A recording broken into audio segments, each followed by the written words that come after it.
Welcome to Beauty and the Gi, the podcast about Jiu-Jitsu and so much more. I'm Jen Eads, a blue belt full of curiosity and questions about technology, fails, Jiu-Jitsu, life in general, because it has been a morning already. Yes, it has. I'm AJ Klingerman, a Brazilian Jiu-Jitsu black belt, obsessed with Jiu-Jitsu. However, I couldn't even get the key out of the door to the gym today. So it's a morning. But here we are. Here we are. We made it. All right. Takedowns to takeaways. This episode is all about on and off the mat lessons from Roll Model Grappling Camp 2024 that just happened this past weekend here in fabulous Indianapolis. Hey, Indianapolis is good for a couple things. We've got a race. Roll Model Camp and the race. That's all we need. That's all we need. Oh, yeah. Okay, perfect. Well, and the fever. Oh, yeah. I mean, they should be celebrated this season. Should be. They really should be. Okay. Did you attend Roll Model Camp this year? Because even if you didn't, it doesn't matter because this episode is packed with stories, nuggets of wisdom, and practical tips for taking your jiu-jitsu to the next level on and off the mat. Yes. And if you are on YouTube, I'm putting the video on YouTube of this episode. It was chaos. Yep. It was problem solving. We are down to one camera and one microphone, and we're just going to make it work. Exactly. Good is good enough. That's right. We get it done and get it out there. Yep. We can be better next time. Okay. Yeah. It's a plan. Exactly. Sounds like jiu-jitsu. Yeah, for real. That's me as a jiu-jitsu coach and a business coach. Yeah. Continual improvement. I'm just getting all of the coaching this morning because I need it. Sometimes you do. Okay. Yeah. So the theme was a rising tide. Yes. A rising tide raises all ships. Why did you pick that thing? We actually thought about it weeks before last year's camp. Because I say it all the time, like whether it's in the podcast or in the gym or whatever, it's just something that really resonates for me that, as we get better together. We all get better. We all grow together. And so it was just perfect. And I really think we kind of nailed it with the theme this year. Like Totally. It felt really good. Yeah. It was so fun to actually watch people rise. Like when I think about Wendy, who taught, Wendy Kuhn taught for the first time and was amazing. Yes. Yeah. Absolutely amazing. And it was so cool to see somebody that has come to camp, is now a black belt, and just walk out there and kill it, knowing how nervous she was. I know. When I first asked her, she was like, I don't think so. Yeah. She messaged me back. She's like, can I take the weekend to think about it? I was like, absolutely, take the weekend. But she was just so nervous and definitely didn't feel like she was worthy of it. Like, why should I get to be the one out there teaching? But yeah, she did a fantastic job. Yeah. And I mean, what a great place to get to do that for the first time in a room full of women that want to see you succeed and are there to support you. And even if she had, had stumbles or totally messed something up, there was so much support in that room. Yeah. And that just made my heart happy. Absolutely. I mean, that's it, right? Like we're there to support each other. We're a community above everything. Like that's what I try to really drive home is like community above all. And that's the most important thing. But still, even as community above all, we got a lot of great jiu-jitsu out of this weekend. We really did. Yeah. I have to say, I didn't get as many rounds in this year as in previous years. I felt like just off a little bit. I don't know what that was about exactly. Yeah, it happens. Yeah. And, like coming out of my surgery, obviously I didn't do any rounds or any jiu-jitsu or anything. But yeah, like it is a little more exhausting. Also, I think in our next episode, we're going to talk about you teaching, but like you've been teaching a lot over the last few weeks, which is an added thing, an added stress that you haven't had before. So that might be part of, why you felt a little more run down or off camp too. Also, something I noticed is that in the past, I've been really intentional. Like I need to go meet people. But now I think this was my 5th year at camp. I wanted to hang out with my friends. Yeah. That I see once a year, maybe twice a year. I was like, this is I felt very drawn to hanging with my people that I already have. Yeah. Did you make any new friends though? I did. Yeah. Yes. yes, I met new people and it was great. They were all just lovely. Yeah. And a few people said that they were at camp because they heard us talking about it on the podcast. And I was like, yes, it is actually, the podcast is doing its job and building the community, which could not make me happier. Yeah, people are out there listening. Yeah. We're not just talking to each other. Thank you for listening. Yeah, I made several new friends this year. Thursday night at the like unofficial kickoff at our gym, Rissa and I were going through and like quizzing each other of who everyone in the room was. And we got like all but like 5, you know, like we're trying to like go through and like figure it out from the waivers. Like, okay, so we know there's one girl from this area and she came with some other women, you know, like who is she? You know, like, so we got them all eventually, but it's fun to kind of try to remember everybody as much as humanly possible. It sounds very Devil Wears Prada when she's got her assistants with the list. Yes. I need that person in my life. This is so-and-so. They trained so-and-so. You met them here. Like, that'd be so helpful. This is their new wife. We joked all weekend, and I think this has now become a running theme. So this started with Risser.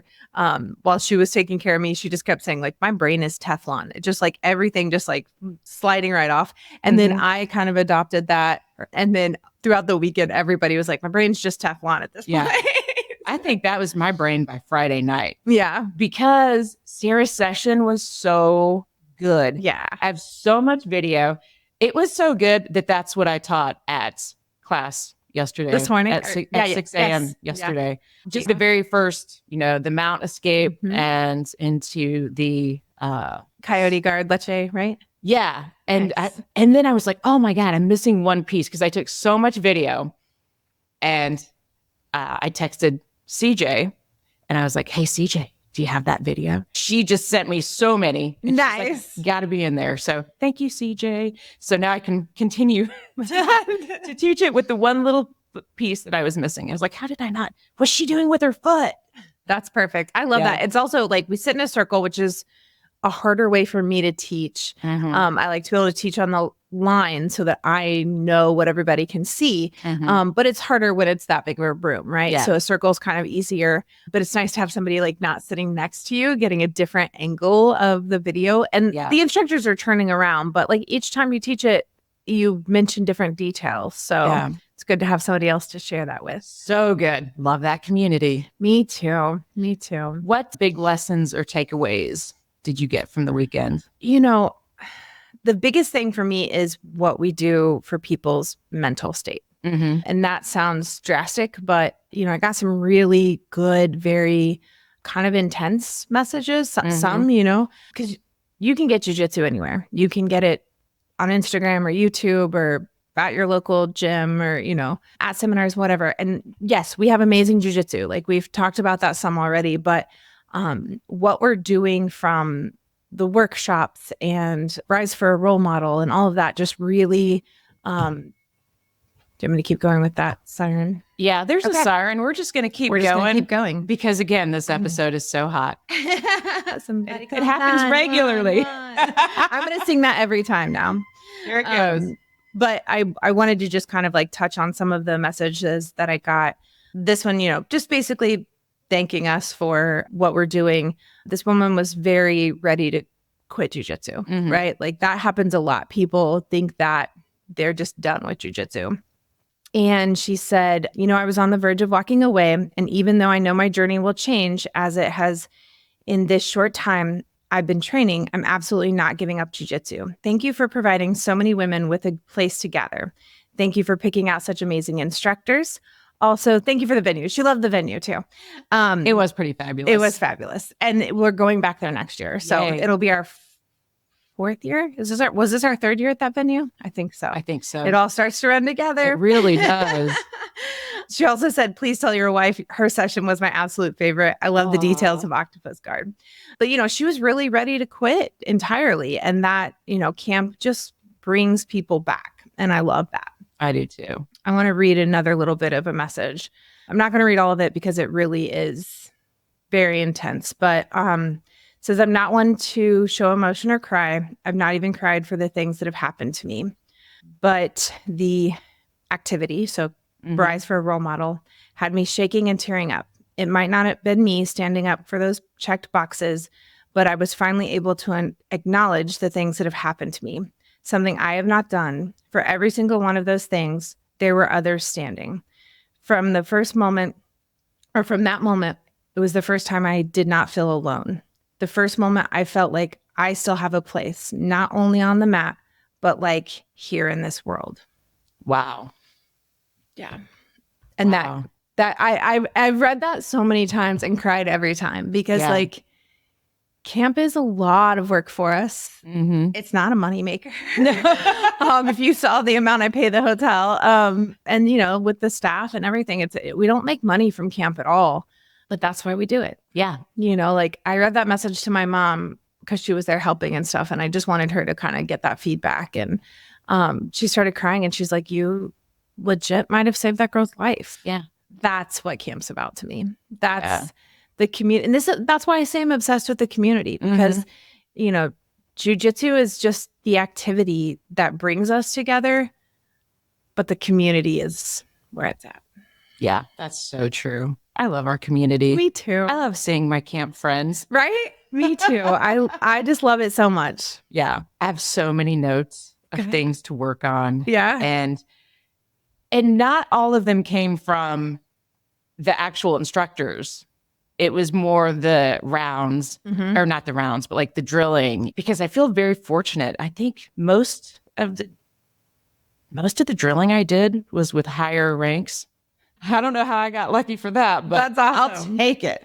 And just the little details that they're like, oh, do this, or, you know, you're missing this. I'm like, Yeah. man, what a gift to get to train. Because since I've been teaching, you are the high rank. yeah. How did that happen? How did I get to be the high rank in the room with my 3 stripes on my blue belt?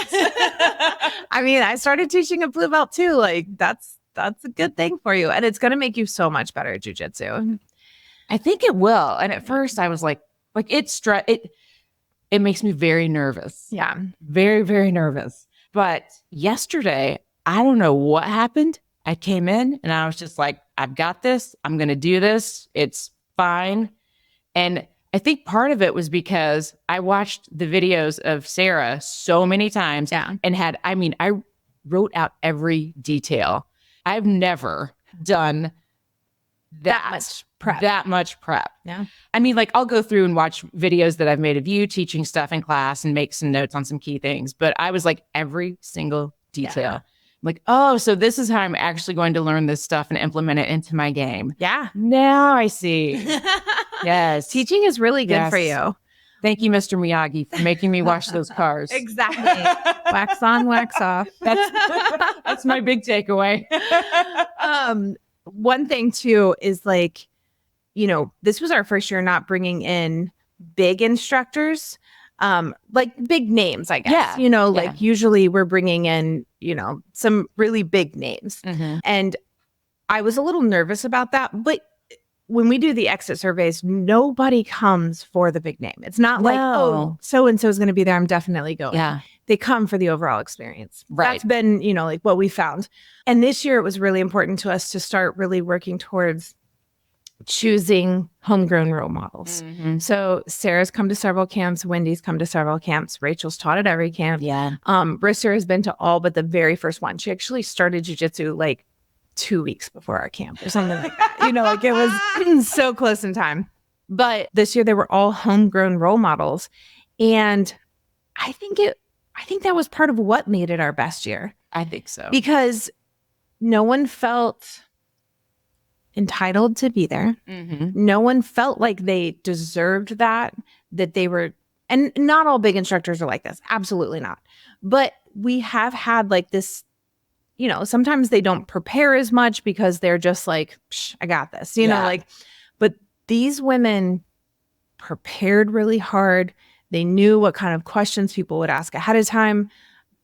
They just really cared about the product that they put out, the jiu-jitsu that they were teaching, and that everybody went home feeling like they learned something. And I think that made such a huge difference for it to be people that just really still genuinely care Yeah. and aren't just in it for the money. Yeah. And again, I'm not saying that like every big instructor is. Absolutely not. But that definitely can happen. Yeah. Well, and I love that they knew the vibe. Exactly. And I think that just adds, and because they're such a part of the community already, Yep. I think that really impacts how they show up, Yeah, definitely. which is super cool. Yeah. Also, we have announced our first instructor for next year. Oh, that's right. Which is so early. It is. We usually don't start announcing until October. But we are having Elena Reeves instruct. I'm excited. I am so excited. One of my favorite things about Elena is that she asks more questions than anybody. Yeah. She's not afraid to like make sure she understands. And I just really love that. She is always learning. She's a fantastic competitor. I've spoken with her a lot about like her views on teaching and classes and community and all of that. And she is just going to be amazing. Yeah. So, Cool. yeah. Something else I heard at camp this weekend is we need to bring back the on and off the mat tips. Oh, So, thank you, gracious. Megan. All right. Okay. So I think we need to wrap it up because we have to go to class now. We do. We're like, people are already coming in real fast though. Camp is on sale right now. So it is on sale until Saturday, July 20th for only $250. So it's $100 off right now. All you have to do is like regular register. You don't need any special code or anything. Rollmodelswanted.com, get registered. That's only until Saturday or the first 100 people. So whichever comes first, because again, we have a lot of expenses. So Yeah. Yes. Okay. I am prepared with an on and off the mat tip since I just Fantastic. sprung this on you. Excellent. Because I'm a great co-host like that. So, and this one tip, you can use it on or off the mat. It's from Wendy's session. And because she was teaching guard passing. And it was keep making forward progress. You might have to go from side to side, like move their legs side to side, but always keep making that forward progress. And so that goes for jiu-jitsu. That goes for life. Keep making forward progress. I love that. All right, friends. I'm sure that you know someone that needs to hear this episode. Maybe they were at camp. Maybe they've been thinking about they want to go to a camp or a seminar or something. Share this episode with your community. And you can hang out with us on Instagram at Beauty and the Gi Podcast. And I'm also there at Brassy Broad Jen. And I'm AJ Klingerman. Everywhere you go. TikTok, I'm roll_model. I really should just change that. You should. Goals. That can be your forward progress for today. All right, friends, thanks for tuning in. And we will see you on the mat. Beauty and the Gi is a production of the Brassy Broadcasting Company. And brought to you by Roll Model Grappling. Let's hope this worked.